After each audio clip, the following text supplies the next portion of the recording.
The session is recording and you're good to start whenever you're ready. Okay. Hello, I am Ed Barker. I'm with FRC 1311 at Cal Robotics.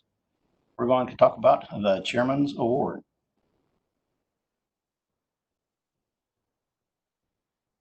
So what is the Chairman's Award? A lot of this is injected with my opinion, but I believe it's fairly universally true. If you talk to coaches from other chairman's teams, you'll find generally the same thing. I believe it's about changing the world for the good. You know, we can change it for bad, we can change it for good, but we want to do good in the world. It's about changing our culture. It's about performance and execution. It's about ethics and responsibility, helping and lifting others. In general, in STEM and education and first. Lifting others is a very broad topic. It's trying to boil the ocean. We narrow this down, a narrower toolkit. The award, a lot of people ask, how do I get the Chairman's Award? The best way to approach it is don't think of it as chasing an award, it's chasing a goal. The award is just an outcome. It's an outcome of your process, it's an outcome of your journey. If you make some progress and you get recognized for it, then you earn the award. You don't chase the award specifically, chase the goal. What's part of your toolkit? There are many pieces of your toolkit. In FIRST Robotics, we use robots as the toolkit. That's the campfire around which we build programs to engage our community, engage students, engage partners, and that gives us sort of a rallying flag from which we can work toward this common goal.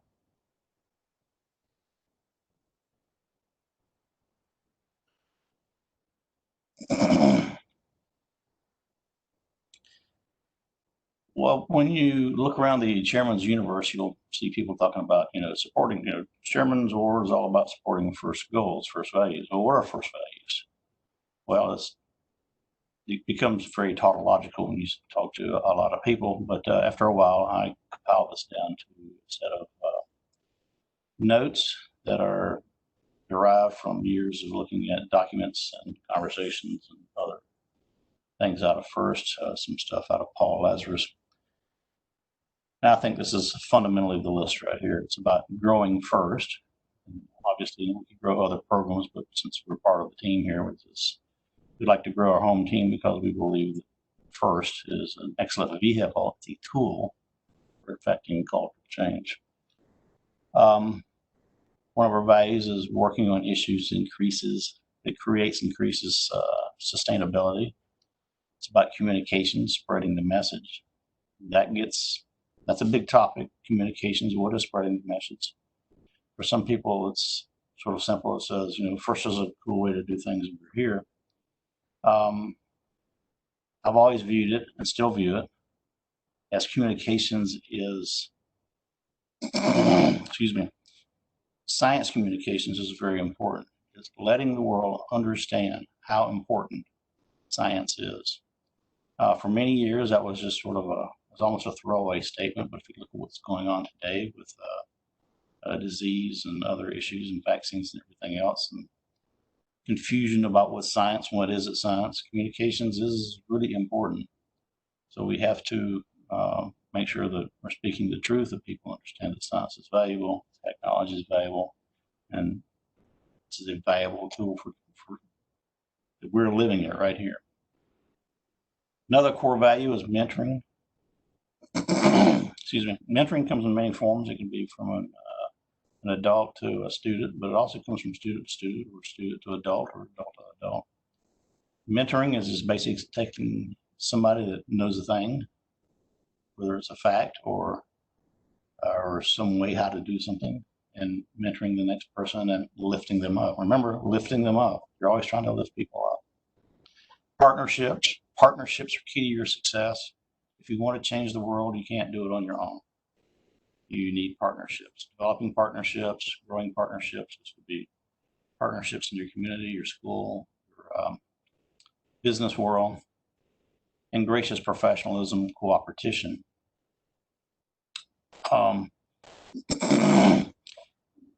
Gracious professionalism and cooperation is the first way of stating a set of ethics that's been around for thousands of years. You see it represented in many different forms. You know, you want people to treat you. You want to treat others like you would like to have them treat you. You would like to be helpful to other people. We don't have a zero-sum game. We can win by helping other people win. Life is not a zero-sum game. Helping others, kind of what I just said, same thing. And team spirit is, that sounds sort of trivial, but team spirit, building team camaraderie, getting people really enthusiastic about what you're doing, that's important. And always remember that anything that you've ever done in your life, you're standing on the shoulders of giants. You're standing on the people that have come before you, have paved this pathway for you.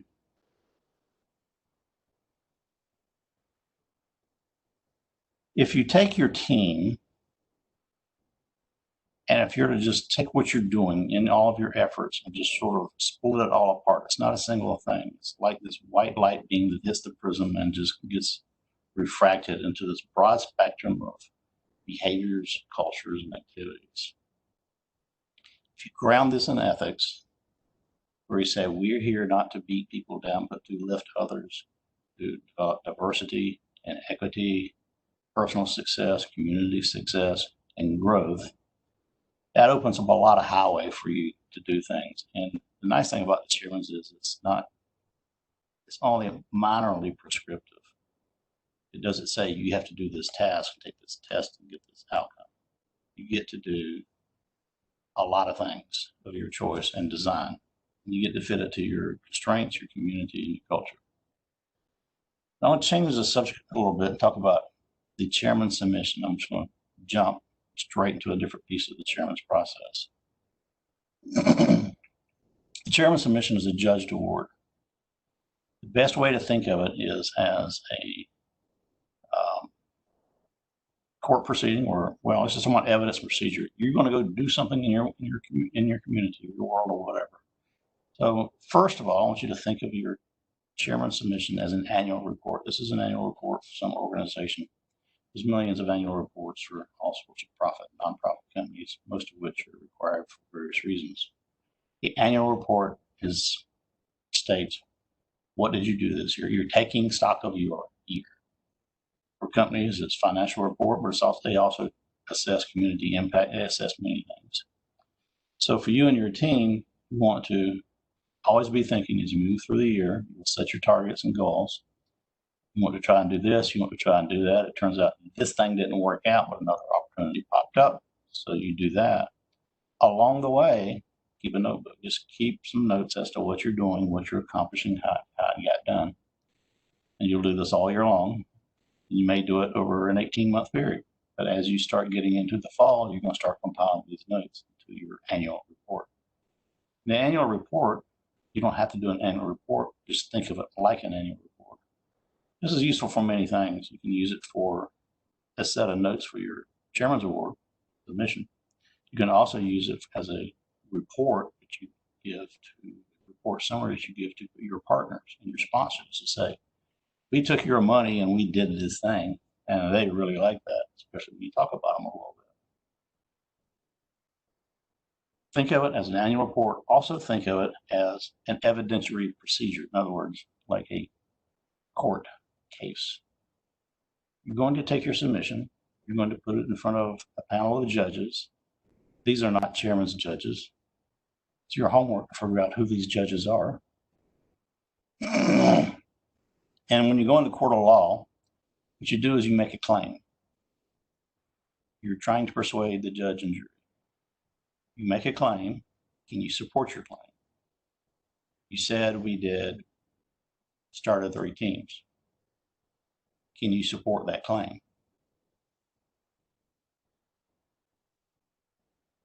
If you're going to make a claim, you should be able to support the claim within the confines of sensibility and definitions.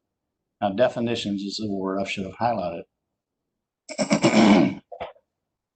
Several years ago, first came out with a set of definitions because words have meaning.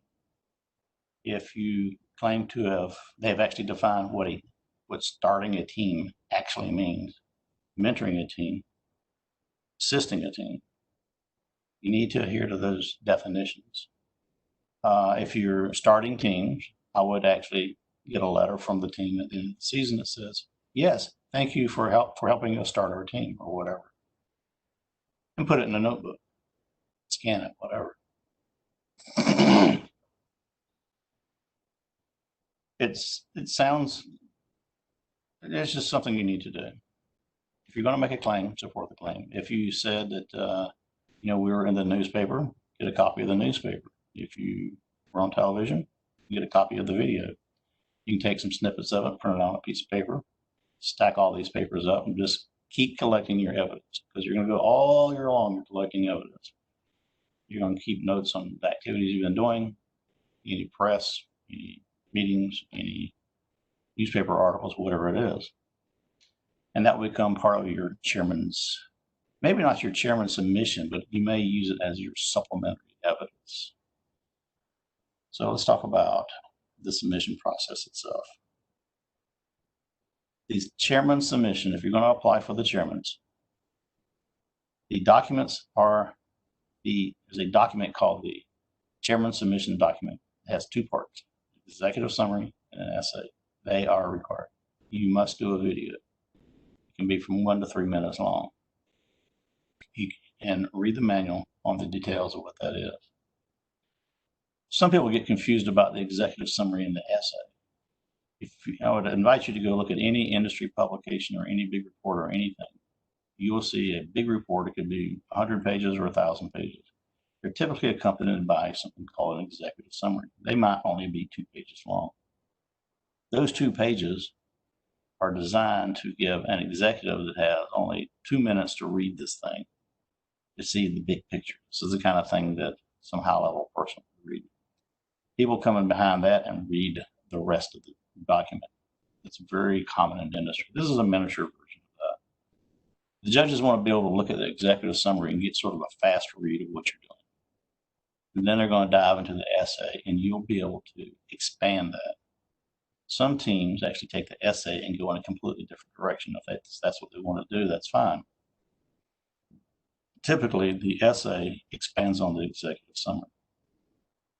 The video is a short video synopsis as to what your program has been about. The maximum time for the video is 3 minutes. Some people think that that's the required time. It is not the required time. I personally, this is a personal choice, I like shorter videos. I like ones that run about 1.5 minutes. I can tell you, making a 1.5 minute video is a lot harder than making a 3-minute video. Writing a short essay is a lot harder than writing a long essay. When you do the essay and the executive summary and your written documentation, the hardest thing you will do is figure out how to take your story and pack it in a tiny space. You're going to have trouble with this in the written part and the video part. And you should start early fall, beginning of the school year, at least sort of framing it out, kind of getting it on paper. Just start dumping your thoughts and writing, and you don't write it and write it. You're shaping it like a piece of clay. Supplementary evidence. This is the stuff that you can bring in and leave with the judges when you make your presentation. It's not required. You don't need to make it overly burdensome, but it's an opportunity for you to say, if we claimed we were in the Atlanta Journal-Constitution, it's an opportunity to have a copy of that article in a packet or a folder. You can have them a folder that has your chairman's submission in it. You also hand them a plastic bag that has the video and a release form. And then you also can leave them with a folder that has the supplementary evidence, a letter from the team that says, thank you for starting us, or newspaper article, or a clip from a video that was on the television, or whatever it is, or pictures of a STEM event that you did at a school. That's where you put this. Then there's the definitions. When you read the awards page at first, there's something called first award definitions. All the definitions, they are required. You ever decide to go to law school? When you start becoming a lawyer, you start using words, legal words. It's just like legal words. Legal words have definitions. The reason for that, so that there's a uniform understanding of what X means across the land. So I've just talked about evidence, submission, procedures. Okay, let's look at executive summary. Think of the executive summary, like I said before, this is just a quick look, more like a quick cliff note of what your team is about. There are 13 questions. Answer to the questions as best as you can. Okay, let me say this again. In boldface type, answer the questions as best you can. It may be that you just don't have a good answer for it, and it's not going to be harmful to say, we're a second year team, we haven't had a chance to do this, but we're maybe trying to do something. Just do the best you can with it, but try and answer the question. Just don't dodge and go off in another direction. The essay is the in-depth one. It's more encyclopedic. Ideally, it will expand the things in the executive summary. Just be your team self. Duh. Answer the question. Let me just say it again. Answer the question. Otherwise, executive summaries isn't answering you. When you go do the interview at the competition, and this year is different. I think it's all going to be done online, but in a typical year, you'll go into the room, you'll make a presentation. I think the current rule is 7-minute presentation, 5-minute Q&A. 12 minutes total. When you go in the room, there is no wandering around looking for an outlet to plug in a laptop and setting stuff up or anything like that. You walk in the room, you start briefing now, not a minute from now, but now. I mean, you can start a minute from now, but your timer has started. The clock is ticking, and if you mess around, your time's going to run out. You think about how you're going to handle any electronics or graphics or props. Some teams actually, if they have a video or PowerPoint presentation, they'll actually put a display on a cart with a battery or something that an inverter that can roll in. It's just on a cart. You turn it all on before you go in and get it started. If you're doing a very good submission and briefing, you can pique interest in the judges, and that will prompt questions that you want them to ask. This is the same thing that a good lawyer might do in a courtroom.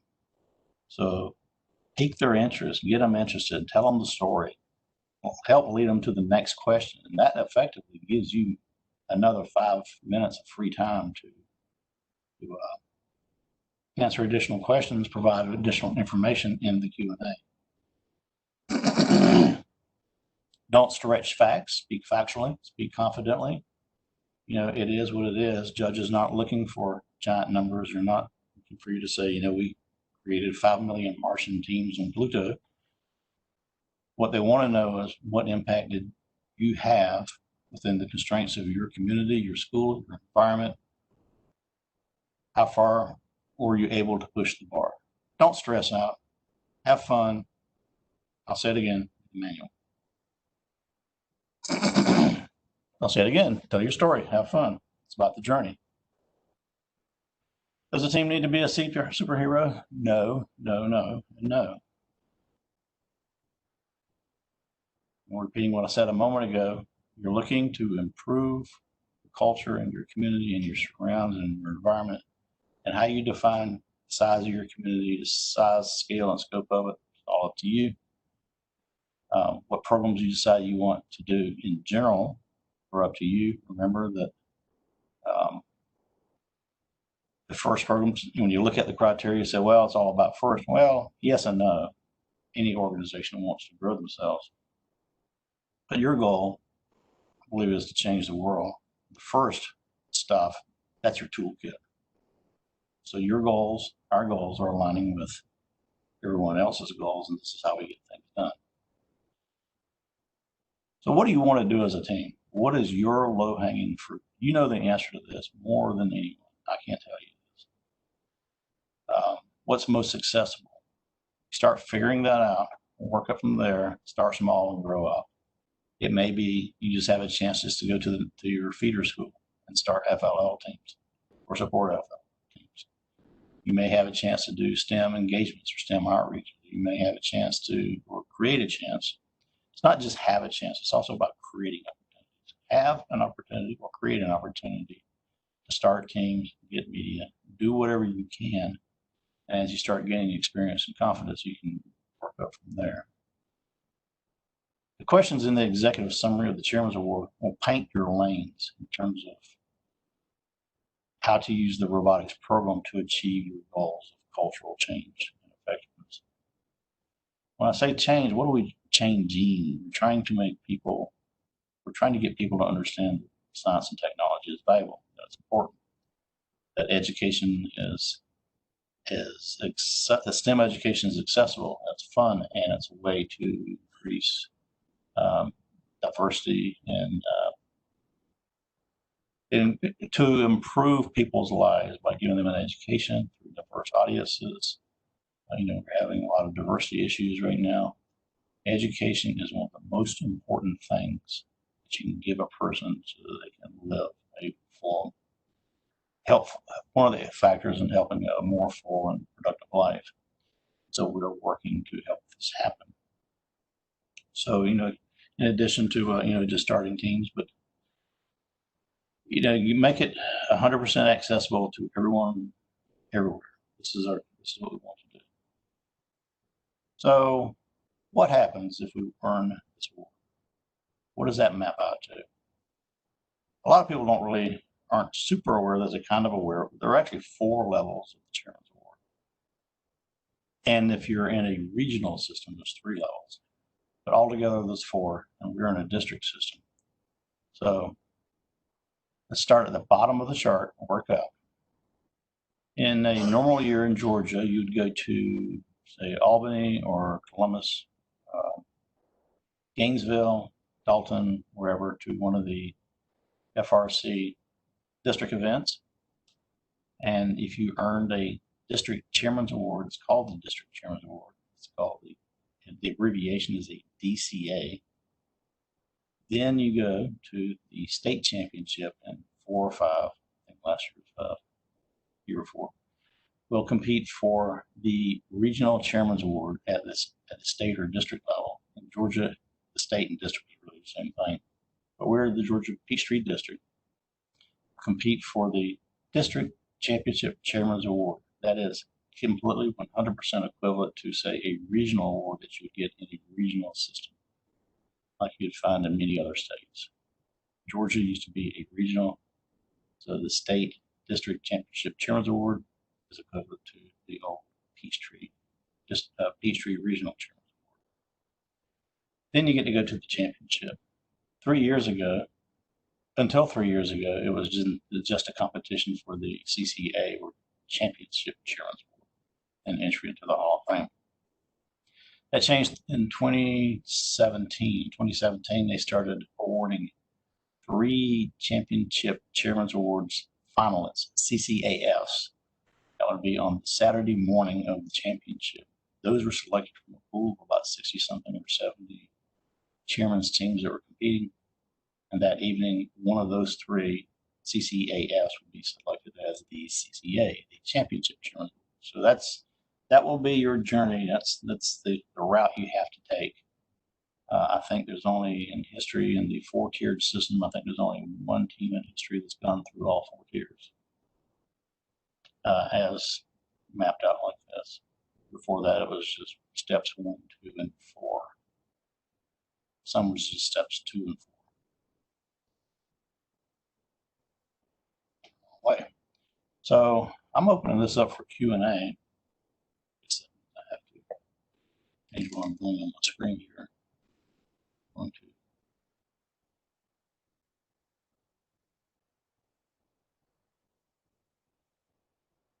2. I'm looking for some Q&A questions. If moderator, if they see any come in, could they just read it out loud to me?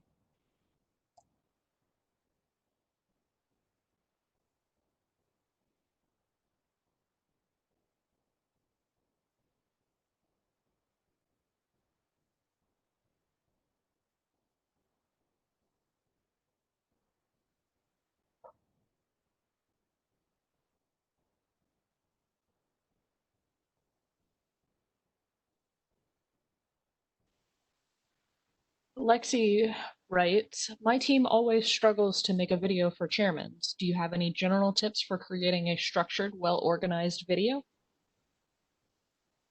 Yes, that's hmm.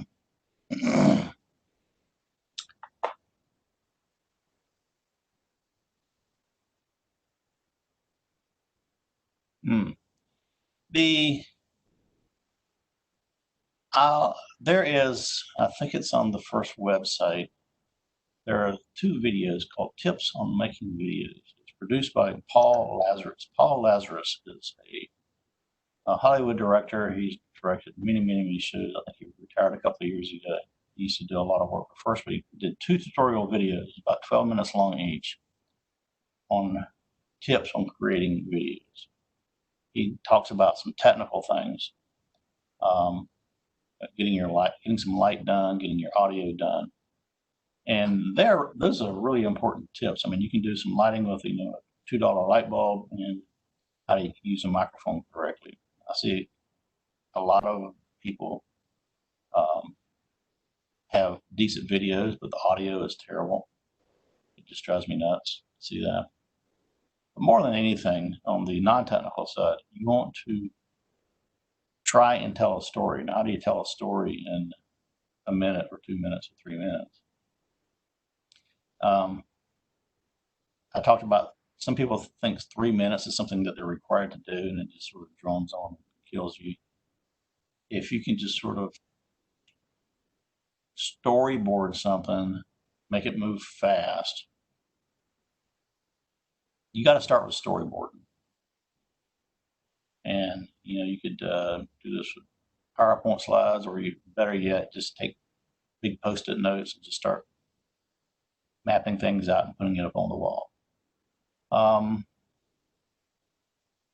You got to tell a story.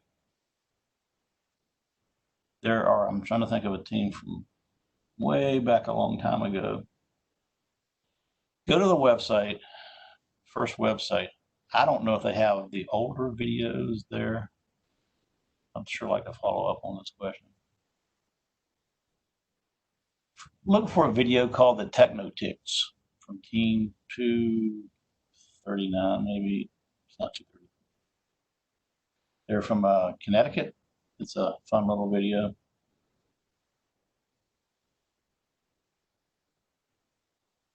you read me the question again? Sure. My team always struggles to make a video for chairmans. Do you have any general tips for creating a structured, well-organized video?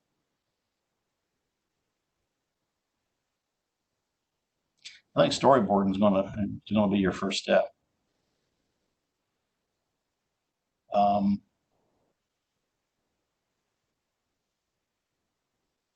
Look at a lot of videos. A lot of videos, they all seem to struggle. I know the last video that we had to do was the year that we finally finished the Chairman's Award, was only about 1 minute and 15 seconds. We got it was contentious within the team about how to put that thing together, but it wound up being just sort of a lot of animated Legos and some pictures and a quick audio track. But it told the story for people external to the team. People external to the team saw it very different than what we did. And the year before that, we did a piece. I can't remember exactly how it went, but we actually had some fun with it. Did some stop motion animation with. If you go watch the thing, you see a lot of junk moving around, spelling out letters and all. So we used sort of these graphical elements and just the narration just to sort of give texture to the story we were trying to tell. And that might be one place where you're struggling. You can make a quick little 2-minute story. You can verbalize it, but how do you make it watchable or listenable? If you use any music as an audio bed, which is something that we always did, be careful that you've always got the audio rights to it. Don't use a pop piece of music, because that's part of your submission. When you hand it to the judges, you have to sign a form that says we have the legal rights to use that music. My team, if you go back and look at the audios, we have audio rights for all of that. And You know, some of these pieces, we had to pay $50 for or something.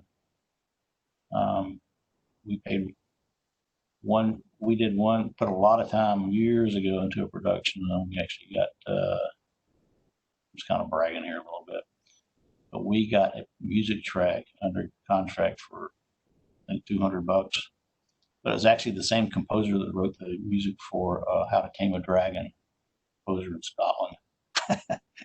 But there's a lot of audio sources online. You can get music for free, or Creative Commons, or just a few bucks.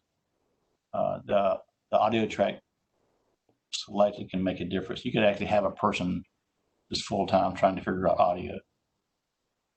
We do have another question. Yeah. Gary asks, what's the expectations for a first year / rookie FRC team in submitting for the chairmans? Okay, there's two questions. I've got a question for them. Are they a NASA grant team or intend to be a NASA grant team? And if you'll just respond to whether you are or are not, or if you don't know. By the rules, rookie teams cannot apply for Chairman's Award. Now there is a very similar award. It's called the Rookie All-Star. The Rookie All-Star is the rookie equivalent. It's the closest equivalent to the Chairman's Award. Chairman's Award are only for second-year teams and higher. But a rookie team can get Rookie All-Star, and guess what? You get a lot of privileges. You get a ride to on a financial ride, but you get a trip to the championship, just like chairman's teams have. Gary responded with, we are looking to start the team in 2021-2022. Please talk about the NASA grant. Thank you. Okay. The NASA grant is used to start new teams, primarily new teams, sometimes new regional, but for your purposes, new teams. You will be eligible to apply for the NASA grant, and it would be honestly helpful to start looking into that process. What they're looking for is a big grant process you have to do. Basically, they're looking for two major things. One is, does your school support your team startup? Do you have a place to work? Do you have people to help you? Do you have, in other words, do you have the community support, or just kind of a rogue operation that's going to get thrown out of the school? It sounds like a silly question, but there have been plenty of instances, especially 15 years ago, schools really didn't get it, and the students or the parents would want to start a team, and people would come around and say, the principal would say, no, we're not going to do that, so the team would fail. The NASA grant requires you to write and submit a chairman's submission award as part of that contract of getting the grant. That is, you get the grant at the beginning of the year, you go through and do your competition year. At the end of the season, you have to turn in your chairman's submission. You don't get to present it. It's not judged. It's not awarded. It's just a condition of getting the grant. The reason is they want you to go through the process. They want you to learn what this is about. And if you do that, they will usually almost always give you continued funding for a second year. So if you do the process, you get 2 years worth of funding.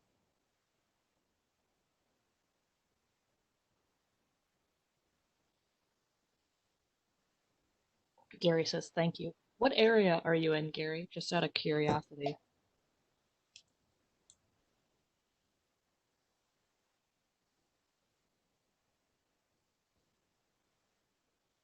Cobb County.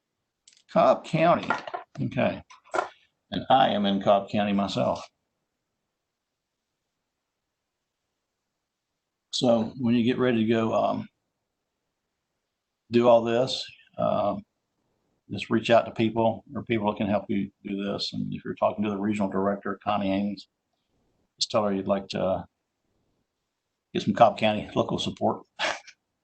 We're probably right down the street from you here somewhere.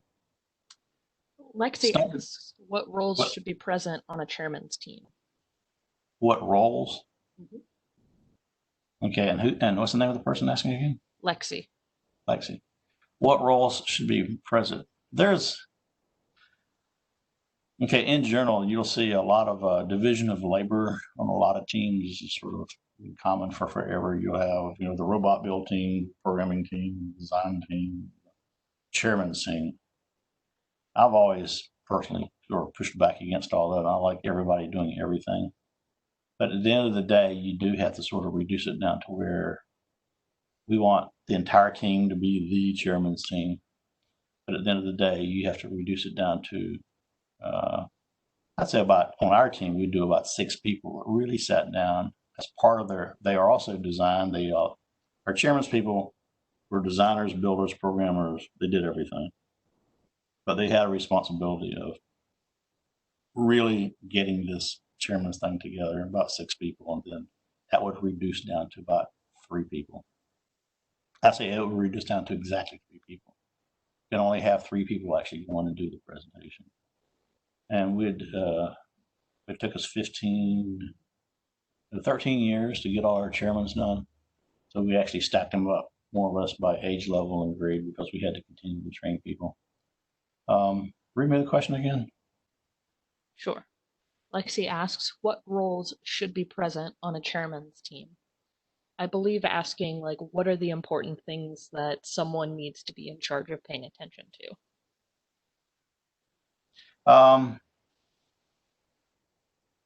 Well, if you take that umbrella of like those, first thing you got to do is you just have to figure out what do you want to do as a team. It's not like the chairman's is not basically saying you got to do X, Y, Z, bingo. It's not like taking a test. It's a much broader charge. So the charge is change the world, but use in your toolkit robots to do it.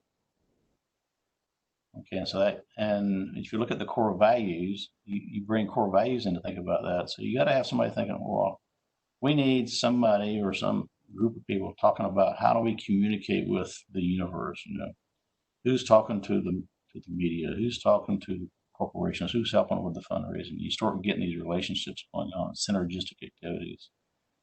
So that's an activity, and that gets pulled into the chairman's, and somebody has to be able to articulate that. So if you had a community relations director, that might be somebody you might want to have on the chairman's team because they can most articulate what that activity is. If you had somebody or a group of people that's really working with other schools and feeder schools and FLL teams and stuff, the people that's most articulate about that are probably the people that's doing it. So that might be somebody that'd be on the chairman's team. And the third person for the chairman's team is sort of maybe the team captain person that's really got their fingers in everything. So you'd like for the people on the chairman's team to be able to confidently talk about whatever it is the team is doing and to answer questions about it. That's probably not the answer you're looking for, but go back, and I think I need to send you this PowerPoint. I guess you post it somewhere. Look at the core values, sort of the topics and things that you're trying to get done. And you kind of see that reflected too in the executive summary questions. The people that's really knowledgeable about what's happening, that's the people that should be making a chairman's presentation. Lexi says, I really appreciate your answer. It definitely helps. Thank you. Okay. We also have about 15 minutes left in this session. Yeah, and we don't have to take it all, but would like to entertain any more questions that you have. If you don't have any questions, then thank you for attending. I know it's early in the morning for some people, especially students. It might be nice to talk about some of the different things that teams have used in the past for successful chairman's awards presentations, such as types of community outreach that teams have done. Our team's been pretty successful. If you know anything about the history, yes, we've been pretty successful. One of the things that we got into over the course of years, and this is of course of many years, one of the problems is if you have a set of adults or at least a programmer in place that develops a culture to keep things moving. Let me hold off on that for a second. Many years ago, I had an adult ask me, when I'm gone, how does this thing keep going? I had to think about that. And it turns out it's the team culture. It reminded me of a meeting I had with Dr. Bud Peterson. He was the president of Georgia Tech. They actually have a book. I don't have one around, but it's at least the size of this book here, 3/4 of an inch thick, called The T. It's about the history, culture of Georgia Tech. And if you talk to any freshman, by the time they get through their freshman semester at Tech, they are totally immersed in the culture of Tech, what they do, how they dress, the traditions, all the stuff that they've done. And so the culture of the organization carries the organization forward. So what happened in our team, which we get past COVID and get back on the rails, is over time we actually developed a set of events that we did every year. We did an event, Science Olympiad, the State Science Olympiad. We do something at Centennial Park. We did 3 or 4 other events. We do about 3 or 4 big events a year where we just get out with the robots, let little kids drive them around. That became sort of a permanent fixture on the schedule. People look forward to that. So we'd report that in their Chamber's Award. And then we get invitations from schools who would do some STEM nights. And that became a regular thing. There were several schools. So we actually had sort of a regular running train schedule, whistle stops, big events, little events on the yearly schedule that we would do. And it was just part of your rotational calendar. Like school starts, school ends, fall break, winter break. Hardly had to think about it. We'd do an FLL tournament. That's just another Lego brick on the pile. Along the way, we could generate some press coverage once in a while. Can you read me the question again? It was just something that I posed, which was what are the different kinds of activities that teams could look at doing for chairman's award submissions, like different types of community outreach. I know through my experience with FRC, I've heard of teams that weren't necessarily reaching into their community to grow more robotics teams because they didn't necessarily have a large community, but instead to develop programs and other things to help their community. Yes. That's what I'm saying. That gets to the context of your community. So one order of business, like you're in a small town, you're a high school, first order of business might be to take care of your feeder systems. Work with your middle schools and elementary schools and making sure all that's implemented and it's functioning and it's working and it's getting better, which gives you an opportunity to put up a tournament and make that run. And then, and especially in a small community, you're always looking for news, and that would be a very attractive news piece to, periodically say, okay, it's that time of year again. It's almost like football season, the way you report football, except you get to report this, elementary through high school activity. And even then, you can start having articles in the spring about what students came through the program when going to go off to college. And then you have your other external things. It could be, you might go do a river cleanup or something like this. Many years ago, we used to go pick up part of the Chattahoochee River Keepers thing down at the national park. We'd go down and pick up trash and stuff like this. We had art contests for elementary school kids where they'd get us to help us design a robot to go pick up trash out of the water. There's a lot of neat little fun things like that you could do, especially in the smaller communities. You can do it in big communities.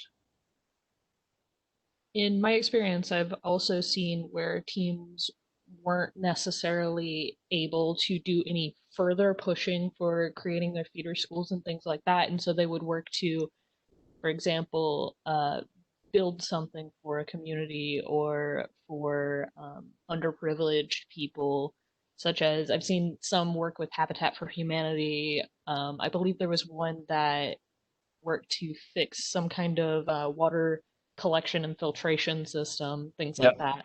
Yeah, stuff like that. It can be technology-based things. It can be non-technology-based things. There was a team, I remember maybe 15 years ago in California that won the Championship Chairman's Award. And one of the things that was noted was that they had, for the entire year, they had students that would go help in the elementary schools with literacy and books and reading and mentoring. Didn't have anything to do with technology, but it was digging into that community to make a world a better place. So, yes, the chairman's executive summary questions, they're centered around robots. That's the campfire. That's the toolkit. It doesn't exclude any other activity to make the world a better place. So, yes, habitat, cleaning up rivers, reading, working with school children, disadvantaged audiences, disabled audiences. You see some teams around that's been doing these go-go, these little cards for disabled kids with, I think, spina bifida and stuff like that. At the core of it, it's really about helping your community to be better. And if along the way you're also inspiring other people to get involved with first, then even better. Absolutely. That goes back to the ethical grounding that I was talking about in the very first part of the presentation. You ground it in ethics. We want to not only treat other people like we'd like them to treat us, but we want to lift them across the board. Just jump in, do something.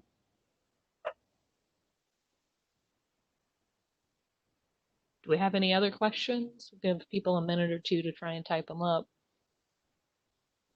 So I guess everybody can see a video of me. Yes. I see there's a lot of white screens and a tiny box of me. People usually ask about all these screens behind me. There's a total of 11 screens in this office here.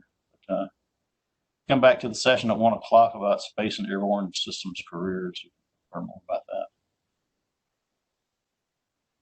Good plug.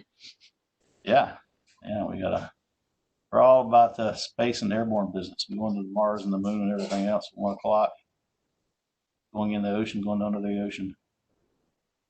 Gary says, thank you for your time. It was very helpful. Okay, thank you. Quite welcome. Were you done? I'm not seeing any more questions. And we've got about 7 minutes here, so we can always cut out just a little bit early, give people some time before they go into their next session. It'll be fine. I finished the session yesterday early. All righty. Thank you much. If you have any thing I can help you with, just shoot me an email. Ed Barker at galrobotics.org.